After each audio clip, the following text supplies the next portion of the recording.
Hi friends, I am what you might call, and I wear the label proudly, a fake geek girl. I don't play video games except for Pokemon Go. I never finished the Harry Potter series. Look, a lot of my friends are dorks, and there's a lot that they have to forgive me for. But thanks to this Polygon video that got recommended to me because I've watched The Perfect Poker App so many times, I found out that there's a genre of video game where you just walk around and read things, and yeah, that sounds like it's for me.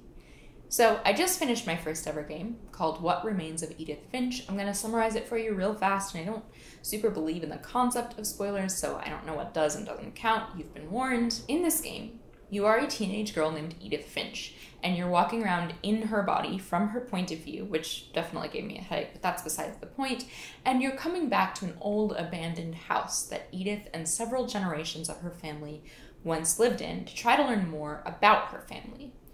Edith's great-grandma, growing up, told her that everyone in the family died young in really unfortunate ways as part of a family curse, and while the great-grandma, also named Edith, set up elaborate memorials for everyone inside their former rooms, all of the rooms were sealed shut when Edith was a kid, so she couldn't go in. So as you walk around the house and find secret keys and crawl spaces and passageways to get into each of the rooms, you play a scene as each of those family members, where you find out how they died. It sounds really horrific and morbid, but there's no gore or jump scares or anything. It's just really elegantly done. You play each scene and then you, as Edith, write down the stories in the notebook that you're carrying. And as I played this game, I was like, oh, this is basically just a graphic novel, but interactive. Like, the text of the stories literally pops up at you as you walk along. This is just a very expensively made book, which is why I liked it. It was just like, this is a video game version of my favorite genre of writing. Dear reader, would you believe I like memoir? I make sometimes this series called The Myth, The Legend. It's about the stories we tell ourselves. You know the ones. It's like the story that you've told 30 times at parties, or you put in your personal statement in your college application, or that your parents told you happened to you when you were a kid, so much that it feels like your own memory, even if you were too young to actually remember it for yourself. It's like, oh, in second grade I got an award in class for how I used so many words. Step 2, question mark, question mark, question mark. Step 3, now I'm a writer. We all have stories that we use to explain to people who we are, to help us guide our decisions, to mythologize ourselves into some cohesive identity.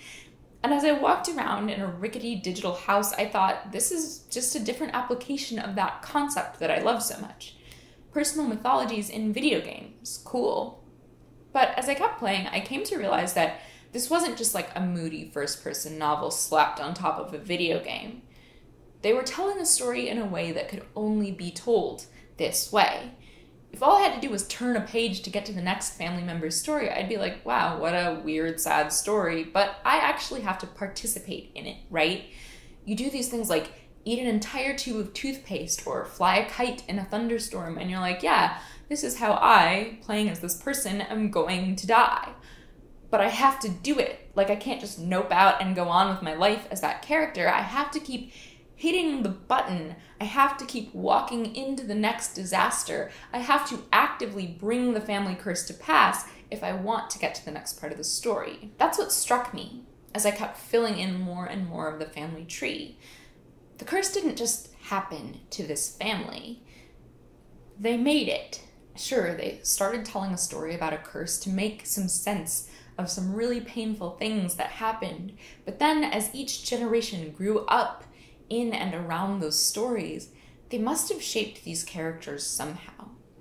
It must have made them who they are, the kind of people who made reckless decisions because, oh, whatever, I'm cursed anyway, until they participated in their own demise. Which gave me a deeper sense of what a personal mythology could be, right? Because it's not like I got my language award, blah, blah, blah, writer now, but I made decisions based on those stories I told myself and other people that led me to study writing in college, that led me to writing a tiny bit of memoir every week for the past 6 years, that led to me thinking of myself writ large as a writer, capital W, period. The question that I've asked people when we've talked about personal mythologies is, would you be a different person? Would you have lived your life differently if you didn't have this story? And nobody ever really has a solid answer, which I get. You don't know what you don't know. But I really believe that we all would. Just like the story of Edith Finch was fundamentally different because of its medium. It's a different story as a video game than it could ever be as a novel. And I'm a different person because of the particular soup of stories I've been swimming in than I could be if I were told any other way. Tell me in comments about a story that you love, no matter what the medium, that makes an incredible use of its format that could not possibly be told in any other way. This video was brought to you by the Radish Collective. Thank you to all of you who joined my Patreon community over the last month.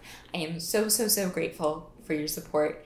And I just sent my members a digital download of my zine, Badly Drawn Bats, but it's still available to people who join going forward. You just don't get to have your name in it. I also put up a few physical copies on Etsy if you really want to hold one for some reason, so there's links to all of that below.